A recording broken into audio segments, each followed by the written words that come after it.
আজকে হঠাৎ করে বাবুকে যে ডক্টরতে হবে সেটা কখনো ভাবিনি যে বাবুকে হঠাৎই আজকে আমাকে তাড়াহুড়ো করে ডাক্তারখানায় নিয়ে যেতে হবে।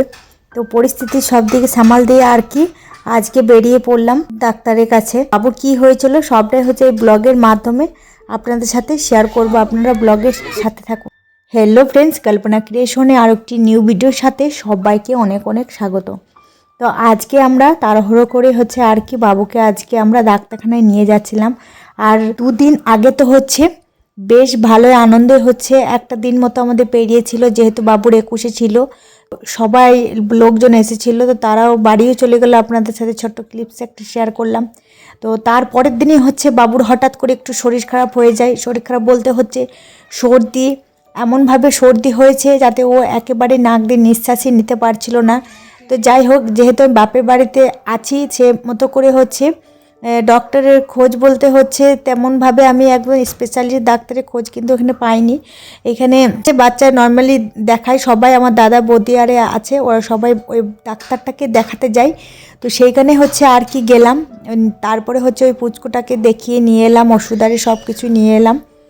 তো তার পরের দিনে এই যে আমার বাবুকে শ্বশুর নিতে এসেছে, মানে ও বাড়ি যাবে। দুদিন মতো এখানে ছিল, মানে বাপের বাড়িতে। তারপর বড় ছেলে থাকতে চাইছে না, বলছে মামার বাড়িতে থাকবো না, আমি বাড়ি যাব। তো সেই জন্য শ্বশুরকে ফোন করে ডাকা হলো যে বাবুকে নিয়ে যাও। তো সকাল সকাল আজকে শ্বশুর এলো, তারপর বড় ছেলেকে নিয়ে যাচ্ছে, ও ওইখানেই থাকবে। যেহেতু ওর ওর বাবা কালকে চলে গেছে, তো সেই জন্য ওইখানে থাকবে আর বড় ছেলেকে। তো যাই হোক, ওরা এখন চলে গেল। তারপরে আমি পুচকু সোনাকে নিয়ে একটু একটু করে টাইমটা কাটাচ্ছিলাম। ভালো লাগছিল না বড় ছেলে নেই বলে। ও থাকলে সারাদিনটা একটু চিৎকার চেঁচামেচি করে সারাদিনটা পেরিয়ে যায়। ও নেই বলে একটু আমার ভালো লাগছিল না। তো কি করব, থাকতে চাইলো না বলে পাঠাতে হলো। তারপরে স্কুল টিউশন সব তো খুলে গেছে, তো সেই জন্য আর বিশেষ করে রাখা গেল না। আর যেহেতু বাপের বাড়িতে আমি একটা মাস থাকবো আরও, তো সেই জন্য আরও বিশেষ করে ওকে রাখা গেল না। ওকে যদি এখানে রাখি তাহলে স্কুল টিউশনি সবটাই পড়াগুলো বিফলে চলে যাবে। তো সেই জন্য ওকে বললাম ওইখানে থাক, আর স্কুল টিউশনে গেলে ভালো থাকবে, মাইন্ডটা একটু ভালো থাকবে, তো পড়াটাও একটু এগোতে পারবে। তো সেই জন্য ওকে ওইখানে পাঠিয়ে দিলাম। আর আজকে দুপুরবেলাতে দেখুন, বেশ কিছুদিন পর আমার ইচ্ছা হয়েছিল আলু পোড়া খেতে। যেহেতু আমি শ্বশুরবাড়ির থাকি, ওইখানে উনুন তো তেমনভাবে আমরা ধরাই না, তো সেই জন্য আর আলু পোড়াও খেতে পাই না। আর বাপের বাড়িতে যখন ছোটোবেলায় ছিলাম, তো বেশ কাঠ কয়লাতে উনুন ধরানো হতো, তো আলু বেশ খুব সুন্দরভাবে পুড়ে যেত। তো সেইগুলো খুব মনে পড়ে গেল। আজকে মা কাঠে রান্না করেছিল, তো খুব সুন্দর আগুনটা হয়েছিল। তো মাকে বললাম দুটো আলু আমাকে পুড়িয়ে দাও, আমি খাবো, আমার খুব ইচ্ছা হয়েছিল। তো সেই জন্য মা পুড়িয়ে দিয়েছিল আর আমি বসে বসে খাচ্ছিলাম। তারপরে এই যে সন্ধেবেলা করে এই যে ওষুধগুলো আপনারা দেখতে পাচ্ছেন, তো এগুলো বাবুর জন্য আরও আনা হয়েছে। তো যে ওষুধগুলো প্রথমে দেখেছিলাম ওইগুলোতে কিছু কাজ হচ্ছিল না, তারপরে এই ওষুধগুলো আবার আনা হয়েছে। ওষুধগুলো খাওয়ানোর ফলে সর্দিটা একটু কমেছে আর একটু একটু করে কাশছে। তো সেটাই হচ্ছে। তো একটা সমস্যা হচ্ছিল, যেটা আপনাদেরকে বলতেই ভুলে গেছি। তো বাবুর ল্যাট্রিনের জায়গায় প্রচণ্ড পরিমাণে একটা লাল হয়ে গেছিলো, একটা ইনফেকশনের মতন। সেটার জন্য বাবু প্রচণ্ড পরিমাণে কান্নাকাটি করেছিল সারা রাত ধরে। তো যখন ডক্টর দেখাতে যায়, তো সেখান থেকে একটা মলম আনা হয়েছিল, সেটা আনার ফলে একটু এখন লালটা কমে গেছে, এখন আর বাবু একটু ভালো আছে। চলো, বাবুকে ওষুধ খাইয়ে নিয়েছি। তারপরে সকালে এই যে আপনাদের সাথে কিছু ভিডিও ক্লিপস এই যে শেয়ার করলাম। বাপের বাড়িতে থেকে তো ব্লগ তেমনভাবে আপনাদের সাথে শেয়ার করতে পারছি না, যেহেতু বাবুকে সামলাতে হচ্ছে আমাকে সব দিকটাই।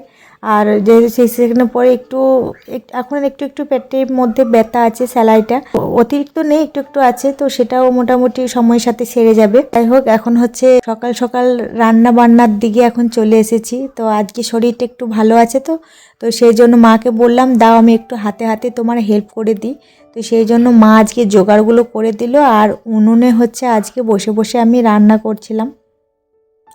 রান্না বলতে ওই যে মূলোর একটা সবজি করেছি, তারপরে মূলোর শাক ভেজেছি, তারপরে মাছ রান্না করেছি, আর মা করে নিয়েছিল বাঁধাকপির তরকারি। তো তো এইগুলোই হচ্ছিল আজকের মেনু। তো এইগুলোই আজকে আর রান্না করব।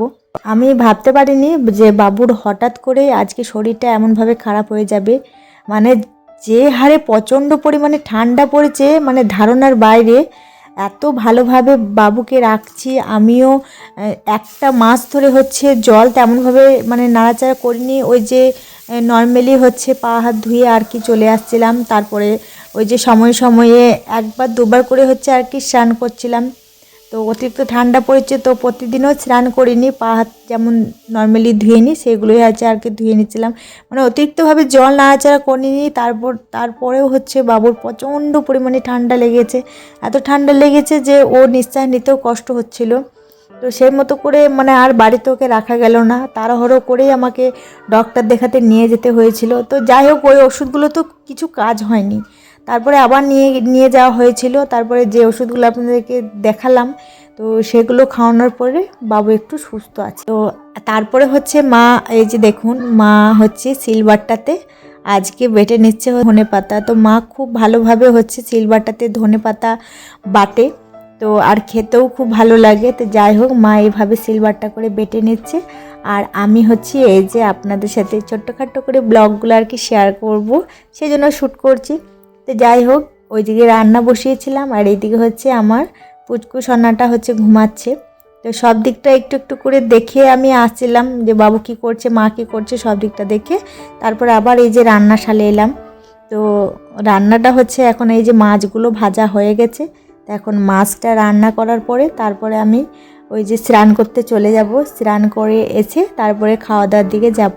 বাপের বাড়ি ব্লগ তেমন তোভাবে শ্যুট করিনি, যেমন শ্যুট করলাম সেগুলোই হচ্ছে আর কি এই যে শেয়ার করছি। আর বাপের বাড়িতে আর বেশি দিন থাকবো না, প্রায় সরস্বতী পুজোটা পেরিয়ে গেলে তারপরে হচ্ছে আমি চলে যাব আমার নিজের বাড়ি, মানে আমার শ্বশুর বাড়িতে, ওইখানে চলে যাব। আর বাপের বাড়িতে থাকতে ভালো লাগছে না। প্রায় একটা মাস মতো হচ্ছে আর কি এই যে কেটে গেল সব দিকটায়, এখন মোটামুটিভাবে একটু সুস্থ আছি। তো যাই হোক, 3 মাস না পেরোলে তো ভারী জিনিসপত্র আর কি ওঠা আরে করতে পারবো না। আর যেহেতু শ্বশুর বাড়ি গেলে ওইখানে ধরো আমার একার সংসার, সব কিছু হচ্ছে আর কি একা করতে হবে। যারা আমার প্রেগনেন্সি ব্লগগুলো দেখেছেন তারা অবশ্যই জানেন যে আমার প্রেগনেন্সি টাইমে কত কষ্টের মধ্য দিয়ে হচ্ছে আর কি আমি ওই জার্নিটা পার করেছি। এত পরিমাণে অসুবিধা হতো, তাও মানে কেউ একটু হেল্প করার মতো কেউ থাকতো না, মানে হাজব্যান্ড ছাড়া। তো সেই পরিস্থিতি বুঝে হচ্ছে আর কি এখানে থাকতে হচ্ছে যে না একটু সুস্থ হয়ে যায়, যেহেতু দুটো অপারেশন আছে। তো সেই জন্য হচ্ছে একটু সুস্থ হয়ে তারপরে বাড়ি যাব। তার একটা মাস পেরিয়ে যাক, তারপরে চলে যাব। যাই হোক, স্নান করে চলে এসেছিলাম। এই যে মা দেখুন কতগুলো হচ্ছে রান্না করেছে। তো সব মেনুগুলো তো আপনাদেরকে প্রথমেই বললাম। আর মায়ের হাতে আদর যত্নটা একটা আলাদাই হয়। তো এখানে আছে এত যত্ন করে মা এই যে রান্না বান্না সমস্ত কিছু করে মানে কাছে দিয়ে দিচ্ছে, সেগুলো একটা আলাদাই অনুভূতি, সেগুলো মা ছাড়া আর কেউ করতে পারে না। যাই হোক বন্ধুরা, ভিডিওটা আমি এখানে এন্ড করছি। যদি ভালো লেগে থাকে অবশ্যই সাথে থাকবেন। এখান থেকে টুকটাক ব্লগ আপনার সাথে শেয়ার করব। এখনকার মতন টাটা।